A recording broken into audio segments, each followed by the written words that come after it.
Hey everyone, I am Avinash Kumar and आज हम लोग डिस्कस करने वाले हैं यूपीएससी सीएससी के पास्ट 10 इयर्स पेपर को एनालाइज करके कि इसमें से कौन कौन सी ऐसी अनसेड रूल्स हैं, कुछ कुछ अनसेड ट्रिक्स हैं जिसे कि यूज करके हम लोग 120 प्लस स्कोर कर सकते हैं। So let's get started. आपको बहुत सारे पेपर्स में बहुत सारे ऐसे ऑर्गेनाइजेशंस के नेम मिलेंगे जिसमें कि आपको ऑप्शन में इंटरनेशनल दिखेगा कि इंटरनेशनल जब भी यूज होगा तो वो हमेशा एनजीओ के लिए यूज होगा, मतलब कि हमेशा वो नॉन इंटर गवर्नमेंटल ऑर्गेनाइजेशन रहेगा। Like UN is an inter governmental organisation, ASEAN, SAARC, ये सब क्या है, बहुत सारे कंट्रीज को मिक्स करके। जैसे अगर सार्क की बात करें तो ये क्या है, मालदीव, श्रीलंका, इंडिया, पाकिस्तान, अफगानिस्तान, नेपाल, भूटान, बांग्लादेश। एशियान की बात करें तो क्या है, Myanmar, Thailand, Laos, Cambodia, Vietnam, Singapore, Malaysia, Brunei और फिर फिलीपींस। तो ऐसे ऐसे करके ये सब क्या है, कुछ कंट्रीज के ग्रुप हैं। जैसे सार्क 7 का है, एशियान 10 का है, यूएन 193 का है। तो ये सारे के सारे क्या है, कुछ मिला जुला करके कंट्रीज का ग्रुप है। सो ये क्या है, बहुत सारे इंटर गवर्नमेंटल ऑर्गेनाइजेशन है, बहुत सारी कंट्रीज के गवर्नमेंट का ऑर्गेनाइजेशन मिल करके हैं। लेकिन जब भी एनजीओ वर्ड यूज हो जाए, जैसे कि ग्रीन पीस इंटरनेशनल, अगर बात करें Amnesty International, bird life International, wetland international, हर किसी के बाद में देख रहे हैं आप इंटरनेशनल वर्ड जुड़ा हुआ है।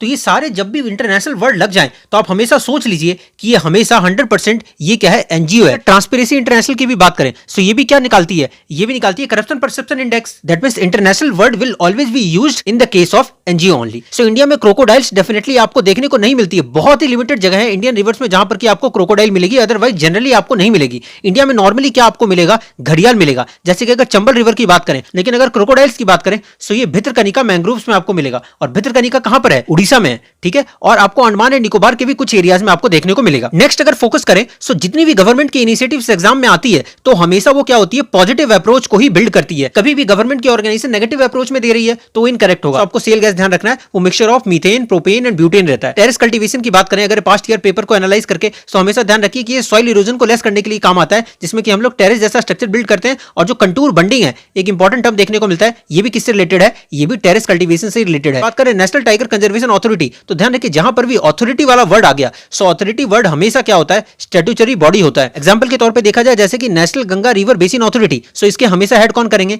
पीएम करेंगे। जैसे कि अगर नेशनल डेवलपमेंट काउंसिल की बात करें उसके भी चेयर कौन करेंगे, पीएम करेंगे। नीति आयोग के हेड कौन करेंगे, पीएम करेंगे। सो इसी टाइप से आपको देखने को मिलेगा कि जब भी कोई अथॉरिटी वर्ड यूज होता है तो मोस्टली क्या हो जाता है, उसमें पीएम हेड करते हैं। अगर बात करें केवल लामजाओ नेशनल पार्क जो कि मणिपुर लोकटक लेक के ऊपर है, यहाँ पर फुमड़ी वेजिटेशन, फ्लोटिंग वेजिटेशन जिसे कहते हैं, वो देखने को मिलती है। यहाँ पर संगाई डियर देखने को मिलता है जो कि क्रिटिकली इंडेंजर्ड है आईयूसीएन के स्टेटस में। अगर बात करें तो इसे डांसिंग डियर भी कहा जाता है। जहां पर भी ग्लोबल इकोनॉमिक प्रोस्पेक्टस रिपोर्ट लग गया तो हमेशा ध्यान रखिएगा कि यहाँ पर ये वर्ल्ड बैंक ही इसे करेगी। नेक्स्ट बात करें सो ओलिव रिडली टर्टल की, सो ये कहां पर है, गहिर माथा, और ये कहां पर है, उड़ीसा में। और ये नेस्टिंग साइट के लिए बहुत ही ज्यादा फेमस है। जैसे काउंसिल वर्ड यूज हो गया तो उसके हेड हमेशा क्या रहेंगे, मिनिस्टर रहेंगे। जैसे कि अगर हम लोग बात कर लें नेशनल डेवलपमेंट काउंसिल की, अगर बात कर लें नीति आयोग की, ठीक है, तो ऐसे ऐसे हेड कौन रहेंगे, इनके पीएम ही रहेंगे। अगर नेक्स्ट बात करें कि जहां पर भी वर्ड कमिटी यूज हो जाएगा तो उसके हेड हमेशा क्या रहेंगे, ब्यूरोक्रेट रहेंगे। जैसे कि example RBI governor. Next important अगर देखें तो जब भी कोई स्कीम, इनिशिएटिव या फिर प्रोग्राम जब भी कोई लॉन्च होता है, जब भी कोई इंटरनेशनल बॉडी अगर दी रहती है, इंटरनेशनल ऑर्गेनाइजेशन अगर मेंशन रहता है एग्जाम में, मोस्टली आपको देखने को मिलेगा कि वो स्टेटमेंट्स इनकरेक्ट होते हैं। जैसे कि अगर एग्जांपल देख ले 2022 के क्वेश्चन नंबर 42 का, so International Energy Agency in partnership with the Climate group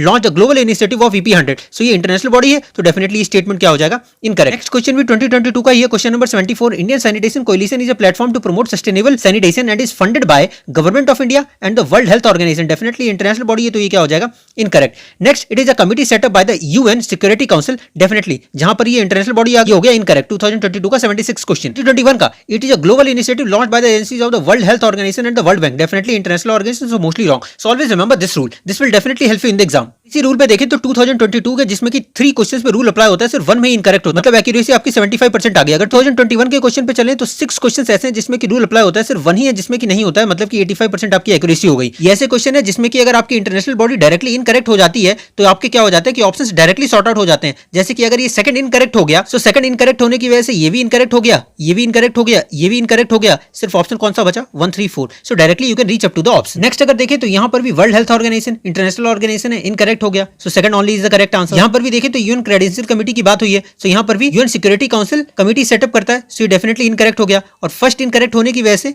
ये भी इनकरेक्ट, ये भी इनकरेक्ट। जब भी फैक्ट्स डेटा फिगर्स रहते हैं तो वो नॉर्मली इनकरेक्ट रहता है, जैसे कि it meets in March June and September. तो इसमें इनकरेक्ट ऑप्शंस डालने का बहुत ही मेजर चांसेस, तो ये भी इनकरेक्ट हो गया। सो बचा कौन सा? Third. So third is the correct answer. क्या है? वाटर क्रेडिट को लेकर के है 2021 का क्वेश्चन। Global initiative launched by this organisation, World Health Organisation and the World Bank. Definitely ये इनकरेक्ट हो गया। और ये नॉर्मली जब भी एम आती है तो मैंने आपको कहा है कि ये पॉजिटिव अप्रोच में ही वर्क करता है। सो इसका मतलब क्या हो गया कि जैसे सेकंड इनकरेक्ट हो गया, सो सेकंड इनकरेक्ट होने की वजह से ये और ये इनकरेक्ट हो गया, और we can reach up to the correct answer 1 and 3। Next अगर हम लोग देखें तो पॉलिटी में जब भी ऐसा क्वेश्चन आता है कि constitution of India defines something, like constitution of India defines civil contempt and criminal contempt, so ऐसे स्टेटमेंट्स डेफिनेटली इनकरेक्ट होते हैं, क्योंकि कभी भी हमें ये कंफ्यूजन हो जाती है कि हमने इसके बारे में पढ़ा है। जैसे कि अगर आर्टिकल 129 की बात करें तो इसमें सुप्रीम कोर्ट के कंटेम्प्ट ऑफ कोर्ट की बात की गई है। आर्टिकल 215 की बात कर लें तो इसमें हाई कोर्ट के बारे में है, लेकिन हम लोग ये भूल जाते हैं कि कॉन्स्टिट्यूशन ऑफ इंडिया में डिफाइन नहीं है, बल्कि कंटेम्प्ट ऑफ कोर्ट के पनिश करने का तरीका दिया गया है। सो ऐसे स्टेटमेंट्स इनकरेक्ट हो जाते हैं। जैसे कि again constitution of India classifies minister into 4 ranks, normally किया जाता है इन 4 रैंक्स में, बट ये कॉन्स्टिट्यूशन ऑफ इंडिया ऐसा डिफाइन नहीं करता है। ये सारे के सारे 2020 रिसेंट क्वेश्चंस हैं। अगर बात करें certain provisions in the constitution of India,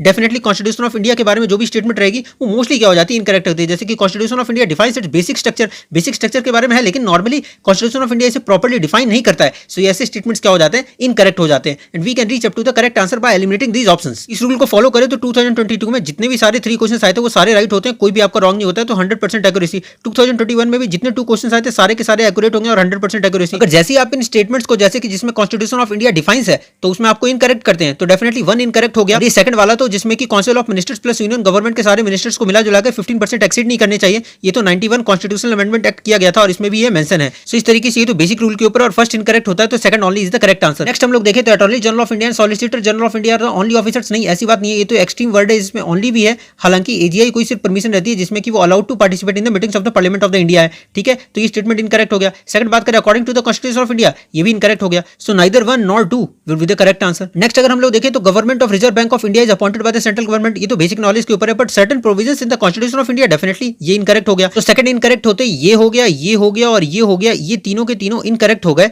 सो बचा कौन सा? C is the correct answer. Just remember we are discussing the real UPSC questions 2020-2021। So अगर हम लोग देखें constitution of India defines, definitely incorrect हो गया। Constitution of India provides the judicial review, definitely incorrect हो गया। So neither 1 and 2 would be the correct answer. Next आपको याद रखना है कि जब भी ऐसे कोई स्टेटमेंट्स आ जाएं जो कि हार्ड टू प्रूफ हो, जिसे कि नॉर्मली प्रूफ करना बहुत ही मुश्किल हो, जिसके लिए बहुत सारी रिसर्च चाहिए हो, और जो भी फिर भी बहुत ही हार्ड और इम्पॉसिबल टू प्रूफ करना हो, सो वैसे स्टेटमेंट्स क्या होते हैं? नॉर्मली करेक्ट होते हैं, क्योंकि यूपीएससी बहुत सारा रिस्क नहीं लेना चाहेगा। Global ocean commission grants licence, definitely international body है, इनकरेक्ट हो जाएगी। Next statement rare earth metals are present on sea floor in international waters. देखिए अब इंटरनेशनल वाटर कितना ज्यादा पूरा का पूरा फैला हुआ है, 99% ऑफ इंटरनेशनल सी बेड बहुत ही ज्यादा अनएक्सप्लोर्ड है, तो इसके बारे में कोई कहा ही नहीं जा सकता। जैसे कि रेयर अर्थ मेटल्स नॉर्मली क्या होती है? लैंथेनाइट की जो सीरीज होती है, अगर पीरियोडिक टेबल में अगर बॉटम में देखेंगे तो ये कहा ही नहीं जा सकता कि ये सारे के सारे पाए जाएंगे। इसमें भी लाइट मेटल्स, हेवी मेटल्स, और इतना सारा एक्सप्लोरेशन हमारे पास उतनी टेक्निक्स ही अभी तक डेवलप नहीं हुई है। सो ये थर्ड स्टेटमेंट डेफिनेटली क्या हो जाएगा? करेक्ट हो। जैसे ही फर्स्ट इनकरेक्ट होगा और थर्ड करेक्ट होगा, सो फर्स्ट इनकरेक्ट होते ही ये 3 स्टेटमेंट्स इनकरेक्ट हो जाएंगे, और second and third would be the correct answer. Next हम देखें, so according to Portuguese writer